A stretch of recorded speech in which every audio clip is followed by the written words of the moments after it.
वैश्विक आपदा प्रबंधन सम्मेलन को लेकर धामी ने की पीसी, बोले 28 नवंबर से देहरादून में आयोजित होगा सम्मेलन। हरिद्वार डीएम कार्यालय में कर्मचारी ने लगाई फांसी, पंखे पर लटका मिला शव, सुसाइड नोट में खुद को बताया जिम्मेदार। विकासनगर में खाना बनाने के दौरान हादसा, सिलेंडर में आग लगने से पिता और 2 बेटी झुलसी, गंभीर हालत में भर्ती। केदारनाथ धाम में मौसम खराब, पैदल मार्ग पर हेलीकॉप्टर ने की इमरजेंसी लैंडिंग, डीजीसीए के मुताबिक सभी यात्री सुरक्षित। उत्तराखंड में बदल गई स्कूल की टाइमिंग, सुबह 9:15 से दोपहर 3:30 तक संचालित होंगे स्कूल, सभी को निर्देश जारी।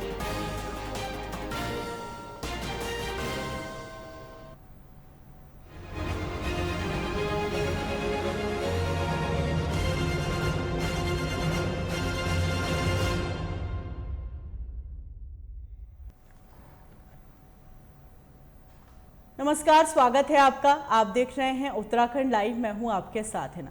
मुख्यमंत्री पुष्कर सिंह धामी ने 6वां वैश्विक आपदा प्रबंधन सम्मेलन के संबंध में प्रेस वार्ता की और इस दौरान वैश्विक आपदा प्रबंधन सम्मेलन के लिए अमिताभ बच्चन के वीडियो संदेश का प्रसारण भी किया गया। धामी ने बताया, राज्य सरकार द्वारा 6वां विश्व आपदा प्रबंधन सम्मेलन 28 नवंबर से शुरू होगा और 1 दिसंबर 2023 तक चलेगा, जिसमें भारतीय अंतरिक्ष अनुसंधान संगठन, रक्षा अनुसंधान एवं विकास संगठन, परमाणु ऊर्जा आयोग के प्रमुखों, भारत सरकार के मुख्य वैज्ञानिक सलाहकारों के साथ ही विश्व के प्रमुख संस्थानों के प्रतिनिधियों, संयुक्त राष्ट्र संघ, देश विदेश के जलवायु विशेषज्ञों को विशेष रूप से आमंत्रित किया जा रहा है। सम्मेलन में आपदा प्रबंधन के क्षेत्र में देश एवं दुनिया भर के विशेषज्ञों के बीच मंथन होगा। कि जो बैठक माननीय प्रधानमंत्री जी की लीडरशिप में संपन्न हुई है और 30 नवंबर तक इस वर्ष का उसका कार्यकाल है। 30 नवंबर के बाद अगला वर्ष प्रारंभ हो जाएगा। उससे ठीक पहले 28 नवंबर से 1 दिसंबर के बीच में 6ठा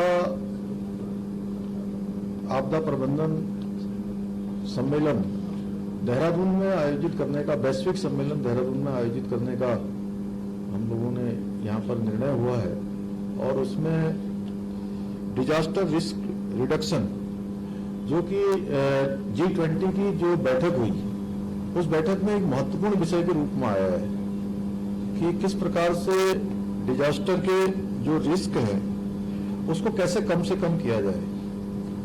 तो ये उस दृष्टि से भी ये सम्मेलन बहुत महत्वपूर्ण होने वाला है और इसमें देश दुनिया के अनेकों देशों के लोग, अनेकों राज्यों के लोग आपदा प्रबंधन के क्षेत्र में जिनकी विशेषताएं रही हैं, जिन्होंने अनेकों कार्य किए हैं, उन सभी लोगों ने इसमें अपने अपने विचार भी रखने हैं।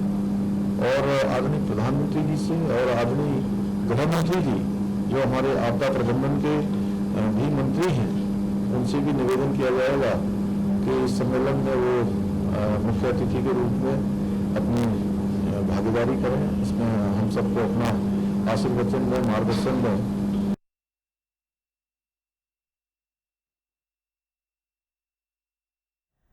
बीजेपी ओबीसी मोर्चे के राष्ट्रीय कार्यकारिणी सदस्य मुनीश सैनी को उत्तर प्रदेश ओबीसी का सह प्रभारी बनाए जाने पर उत्तराखंड के नारसन बॉर्डर से जगह जगह मुनीश सैनी का जोरदार स्वागत किया गया। वहीं मंगलौर के हाईवे पर भाजपा के सैकड़ों कार्यकर्ताओं ने फूलमालाओं से मदन कौशिक सहित मुनीश सैनी का स्वागत किया। इस मौके पर मुनीश सैनी ने भाजपा के शीर्ष नेतृत्व का आभार व्यक्त किया।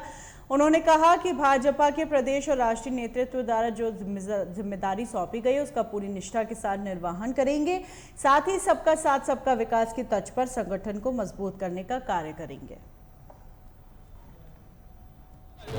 जो भी मेरे को निर्वहन करना है कार्य का, जो भी जहां भी मेरी ड्यूटी लगाई है उसको मैं पूर्णतः निभाऊंगा और पहले भी जहां भी पार्टी ने मेरे को लगाया है मैं पूरे डेडिकेशन के साथ में उसको निभाता आया हूं। पहले मेरे को जो मेरे पूर्व प्रदेश अध्यक्ष और मेरे जो गुरु जिन्होंने मुझे यहाँ पर लाए और जिन्होंने मुझे चलना सिखाया, वो भी मेरे साथ है। ये सबसे बड़ा मेरा सौभाग्य है और आप ही के संरक्षण में और पार्टी के संरक्षण में मैं ओबीसी मोर्चे के जो सह प्रभारी की जिम्मेदारी दी है उसको पूर्णतः निर्वहन करूंगा। नहीं करती, भारतीय जनता पार्टी का नारा है सबका साथ, सबका विकास और सबका सम्मान। सबको साथ लेकर चलते हैं। और हम लोग कभी भी, क्योंकि सभी लोग बताते हैं हम लोग वोट की राजनीति नहीं करते, हम विकास की राजनीति करते हैं और विकास के मुद्दों को ही लेकर आते हैं। इसीलिए ओबीसी की जो जिम्मेदारी मुझे दी गई है उसको पूरे उत्तर प्रदेश के अंदर हम घर घर जाकर अपनी योजनाओं को बताकर और सभी लोगों को एक साथ रखेंगे। धन्यवाद। हमारे जो जिले से मुनीष सैनी हमारे वरिष्ठ नेता हैं, कलियर से चुनाव भी लड़े थे। आज उनको राष्ट्रीय कार्यकारिणी में पहले लिया गया था। उत्तर प्रदेश का सह प्रभारी बनाने के उपलक्ष्य में आज कार्यकर्ता बड़े उत्साह के साथ उनका स्वागत अभिनंदन कर रहे हैं। और ये उपलब्धि है हरिद्वार की कि एक ऐसे सामान्य नेता को आज राष्ट्रीय स्तर की एक बड़ी जिम्मेदारी आदरणीय नड्डा जी ने, आदरणीय मोदी जी ने दी है। तो आज इस अवसर पर आदरणीय मोदी जी का, नड्डा जी का, के लक्ष्मण जी का सबका हार्दिक स्वागत अभिनंदन, उनको धन्यवाद। और हमारे मुनीष सैनी जी को आज बहुत बधाई, शुभकामनाएं कि आपने बहुत जिस प्रकार से कार्यकर्ता में आप लोकप्रिय हैं, कार्यकर्ताओं का उत्साह है आपके प्रति। और आपका आज नारसन बॉर्डर से लगाकर और रुड़की तक जगह जगह स्वागत और अभिनंदन का कार्यक्रम है। उन्हें आपको बधाई, शुभकामनाएं।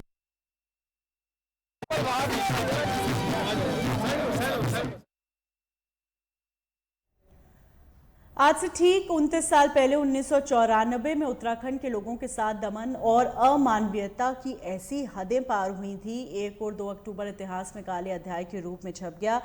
यह वो दौर था जब आंदोलनकारी उत्तर प्रदेश से अलग एक पहाड़ी राज्य उत्तराखंड की मांग कर रहे थे। राज्य में आंदोलन की आग तेज हुई और पहाड़ ने वोट नहीं दिया और कहने वाले नेता कुछ ही पल में जनता के लिए खलनायक बन गए।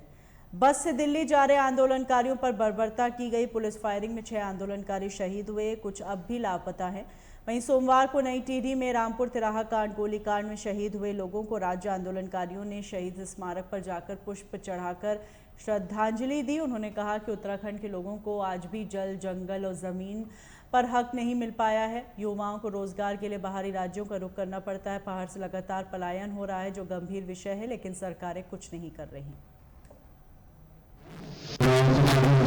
हमारा मुख्य उद्देश्य है उत्तराखंड के अस्तित्व को बचाना, वो भी संवैधानिक दायरे में रहकर के संवैधानिक तरीकों से। पिछले 20 सालों में सन 2000 में जब उत्तराखंड राज्य बना था, 23 साल पहले जिस परिकल्पना को लेकर बनाया गया था, उस परिकल्पना को साकार करना हमारा उद्देश्य है, जिसके लिए हमें उत्तराखंड में मूल निवास अनुच्छेद 371 और इंडियन परमिट सिस्टम की बहुत ही अभी आवश्यकता यहाँ पे महसूस हो रही है। और इसलिए हम लोग गांव-गांव, शहर-शहर घूम के कस्बों में जाकर के जन जागरण कार्यक्रम करते हैं और द्वारा हट का कार्यक्रम भी उसी के कड़ी है।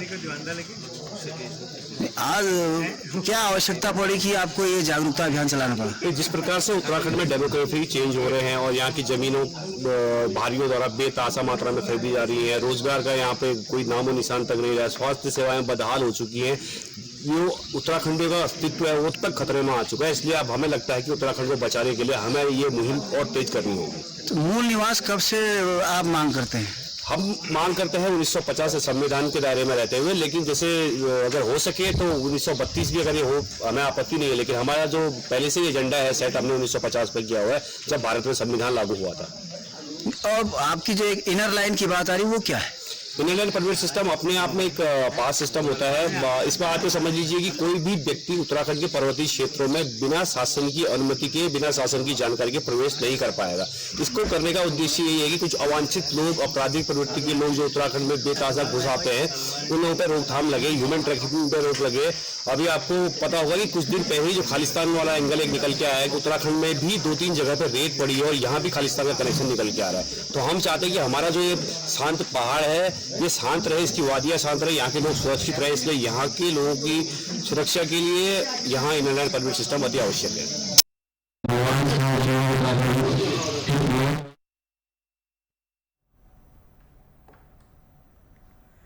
वहीं उत्तरकाशी में उत्तराखंड राज्य आंदोलनकारियों ने मनाया काला दिवस और जिलाधिकारी के माध्यम से मुख्यमंत्री को ज्ञापन सौंपा, जिसमें उन दोषी पुलिसकर्मियों को सजा दिलाने की मांग की गई जिन्होंने दिल्ली जा रहे आंदोलनकारियों पर गोली चलाई थी। आंदोलनकारी जब उत्तराखंड से अपनी राज्य की मांग को लेकर दिल्ली कूच कर रहे थे, तत्कालीन पुलिस प्रशासन और सरकार द्वारा रायपुर उत्तराखंड में जो हम लोगों के साथ में किया गया, उसके उपलक्ष्य में हम लोगों ने 2 अक्टूबर को काला दिवस रूप में मनाने का एक निर्णय लिया था और आज भी उस काला दिवस को मनाते आ रहे हैं। और जब तक मुजफ्फरनगर के दोषियों को सजा नहीं मिली तब तक राज्य आंदोलनकारी काला दिवस के रूप में मनाते आएंगे। और साथ में हमने राज्य आंदोलनकारी शहीद जो हुए हैं उनको भी श्रद्धांजलि अर्पित किए हैं। आंदोलन अपनी चरम सीमा पे था जिस समय 1994 की बात है ये, जब हमारा यहाँ से शिष्टमंडल सारा दिल्ली कूच कर रहा था, तो उसी वक्त जो है उस समय तत्कालीन जो सरकार थी उनके द्वारा जो वहाँ पर जो हमारे साथ जो जनित अपराध किया गया, हमारी बहु बेटियों की इज्जत लूटी गई, कई लोग हमारे शहीद हुए हैं, उनके उसमें हम आज श्रद्धांजलि दे रहे हैं। खटीमा मसूरी कांड के लोगों को, रामपुर तिराह के लोगों को हम श्रद्धांजलि दे रहे हैं। और इसी परिप्रेक्ष्य में हमने आज जो है डीएम साहब को जो है अपने एक ज्ञापन भी दिया है और काला दिवस भी मना रहे हैं हम।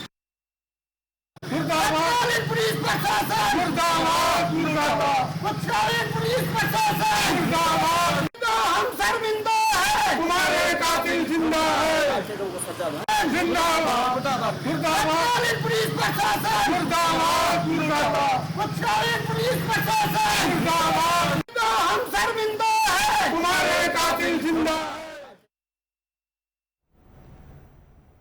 बाजपुर में चल रहा भूमि बचाओ आंदोलन अब तेज गति पकड़ना शुरू कर चुका है। यही कारण है आंदोलन के 2 माह पूरे होने पर आंदोलन को समर्थन देने के लिए भारतीय किसान यूनियन युवा के राष्ट्रीय अध्यक्ष गौरव टिकैत और पंजाबी गायक हैरी धनोआ बाजपुर पहुंचे और गौरव टिकैत ने आंदोलन को धर्म युद्ध बताया, तो वहीं हैरी धनोआ ने अपने गीतों से आंदोलन में मौजूद लोगों में जोश भरने का काम किया। बता दें बाजपुर के 20 गांव के 5,838 एकड़ भूमि का मालिकाना हक सरकार से वापस लेने के लिए लोगों द्वारा तहसील परिसर में आंदोलन किया जा रहा है और आंदोलन को विभिन्न राजनीतिक और सामाजिक संगठनों से जुड़े लोगों का भरपूर समर्थन मिल रहा है। यही कारण है अब आंदोलन धीरे धीरे तेज हो रहा है। आंदोलन ऐसा है कि हम भी किसान परिवार से बिलोंग करते हैं। हो सकता है हमारी फील्ड सिंगर है मगर हमारा जो बेस है वो किसानी है। अब हमारे किसान हैं, अगर परेशान होंगे तो साथ में हम भी होंगे। और इसे 2 महीने हो चुके हैं पहले से ही, तो मुझे बाइला साहब ने बताया और चंडीगढ़ से स्पेशली आया हूँ और भी सिंगर यहाँ पे पहुँचने की संभावना है और हम हमेशा बाजपुर उत्तराखंड के साथ खड़े रहेंगे। जी मैंने परसों वो गीत लिखा था और उस गीत को बाजपुर वालों ने बहुत प्यार दिया। उसकी 2 लाइनें मैं आपको सुना देता हूँ। बाजपुर वाले हो जरा सोच के एकता दे नाल जिते जान मोर्चे। बाजपुर वाले हो जरा सोच के एकता दे नाल जिते जान मोर्चे। रख दे जमीनां उत्ते अखां गहरियां तुरांगे इन्हां दी हुण फट्टी पोच के। रख दे जमीनां उत्ते अखां गहरियां तुरांगे इन्हां दी हुण फट्टी पोच के। सरकार से निवेदन ही है क्योंकि हमारा पहला जो मोर्चा था किसान आंदोलन का गाजीपुर बॉर्डर के, उस पर भी सरकार ने अच्छे से फैसला लिया था और मैं कहना चाहूंगा कि इस आंदोलन को भी वैसे ही देखा जाए। 20 गांव की नहीं है, 20 गांव का तो दायरा होगा। ये पूरे सब किसानों पे इसी तरीके से कॉर्पोरेटों की निगाहें लगी। इन लोगों ने मेहनत करके जंगल काट के जमीनों को एकसार करके यहाँ बोले पाने लायक अपना काम चलाया। हाँ, किसान जो है वो संघर्ष से समाधान कराने की सोचता है। ये तो उधर नया रोचक काम है कि अंग्रेजियों के टाइम से 99 साल के पट्टे हुए एक डीएम आया, डीएम ने आके ये यहाँ पे वापसी करा लिए। भाई ऐसे कैसा हो जाएगा? तो बहुत कानूनों में बदलाव हुए।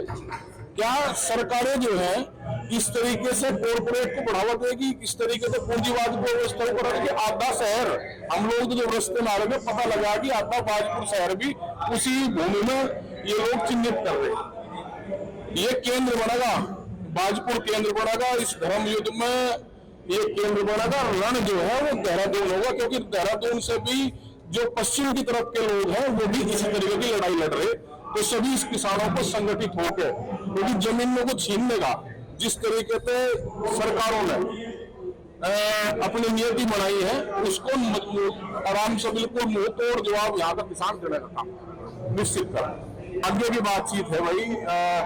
2 अक्टूबर कल जो है गांधी जयंती है और निश्चित कोई सभी लोग हमारे तो आदर्श है, सभी किसान उनको मानते हैं, लेकिन सरकार गलतफहमी न रहे। जमीनों के ऊपर हर तरीके के संघर्ष के लिए किसान तैयार है। अगर हमारे आदर्श महात्मा गांधी हैं तो हम भाई पूजते भगत सिंह को भी हैं। हम हर तरीके का संघर्ष इस जमीन के लिए करेंगे। कलाकार हो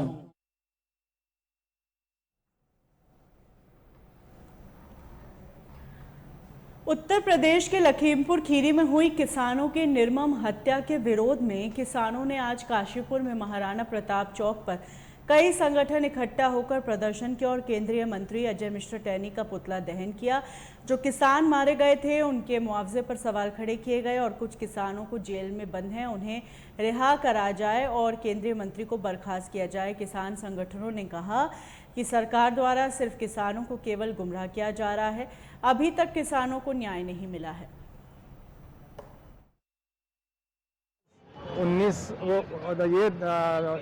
2021 में 3 अक्टूबर को हमारे तमाम किसानों के ऊपर जो एक प्रदर्शन कर रहे थे उनके ऊपर पीछे से लाके अजय टैनी ने गाड़ी चढ़ा दी और वहाँ पे कई लोगों की हमारे मौत हो गई और जिंदा मुर्दा भी बहुत सारे लोग हैं। लेकिन आज तक तमाम साक्ष्यों के आधार पर उसको कुछ नहीं हुआ। साक्ष्य जो हैं वो उनको किनारे कर दिया गया और अजय टैनी खुलेआम घूम रहा है और मंत्री है वो और वो सांसद में बैठता है। तो ऐसी सरकार जो बिल्कुल बेदर्द सरकार हो, जिसे किसी का दर्द ना हो देश के लोगों का, ऐसी सरकार की हम बहुत घोर निंदा करते हैं और आज उसके उपलक्ष्य में हम काला दिवस मना रहे हैं और तब तक हम लोग लड़ाई लड़ते रहेंगे जब तक उसको सजा नहीं मिलेगी।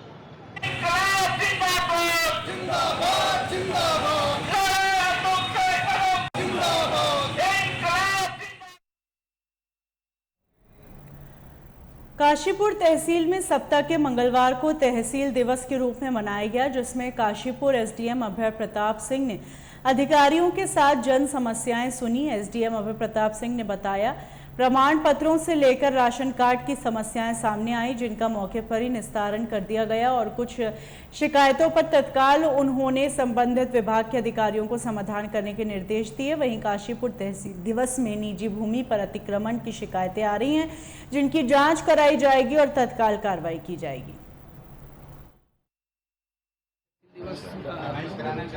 है मंगलवार को रहता है, महीने के पहले मंगलवार को सारे विभाग यहाँ उपस्थित हैं। यहाँ पे जो शिकायतें आ रही हैं, कुछ ऐसी शिकायतें हैं जो प्रमाण पत्र से, राशन कार्ड से ऐसे संबंधित हैं, जिनका निस्तारण जो है मौके पे ही किया जा रहा है। इसके अलावा कुछ चक रोडों पे, कुछ निजी भूमि पे अतिक्रमण की भी शिकायतें आ रही हैं, इसकी भी जाँच कराई जाएगी और इसमें आवश्यक कार्रवाई की जाएगी।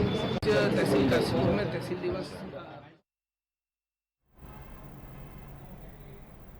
मुख्यमंत्री पुष्कर सिंह धामी ने मुख्य सेवक सदन में नगर निकायों की पालिका अकेंद्रीयत सेवा के अंतर्गत चयनित 226 अभ्यर्थियों को नियुक्ति पत्र प्रदान किए। इस अवसर पर मुख्यमंत्री ने नगर निगम देहरादून द्वारा विकसित किए गए citizen app one stop solution भी लॉन्च किया। ODF प्लस के क्षेत्र में सराहनीय कार्य करने के लिए श्रमदान करने वालों को भी मुख्यमंत्री ने पुरस्कृत किया। आप सब लोग जब अपने अपने स्थानों पर काम प्रारंभ कर देंगे तो उसके बाद जो निकायों में परेशानियां आ रही थी, थोड़ा काम कम हो रहा था, या काम में जो तेजी आनी चाहिए, जो गति आनी चाहिए, जो प्रभाव दिखना चाहिए, वो प्रभाव नहीं दिख पा रहा था। और अब आप सबके आने के बाद ये परेशानियां भी दूर होगी। एक तरफ जनता की परेशानी दूर होगी और दूसरी तरफ जो कामों को तेजी से करने की हमारे सामने चुनौती है, वो चुनौती भी आप सब स्वीकार करके उन कार्यों में तेजी लाने का काम आप सबके माध्यम से होगा। आज जिन लोगों को भी आज ये नियुक्ति पत्र मिल रहे हैं, मैं उनसे यही कहना चाहूंगा कि जैसा प्रेमचंद जी कह रहे थे कि अब उदास तो आप लोगों को होना नहीं है। अब तो आप लोगों को मंजिल के पास जाना है और चुनौती अब आपके सामने, एक चुनौती तो आपकी समाप्त हो गई कि आप काम मिल गया और अभी तक जो आपने पढ़ाई करी थी, आपने मेहनत करी थी, परिश्रम किया था, शिक्षा प्राप्त की थी, अब एक चुनौती के रूप में आपको रोजगार मिल गया, आपको काम मिल गया और जीवन का जो उद्देश्य है उस दिशा में कहीं ना कहीं एक रास्ता आपको मिल गया है। अब आपको मंजिल तक पहुंचना है और मंजिल क्या है? नर सेवा ही नारायण सेवा है। कहते हैं नर सेवा ही नारायण सेवा है।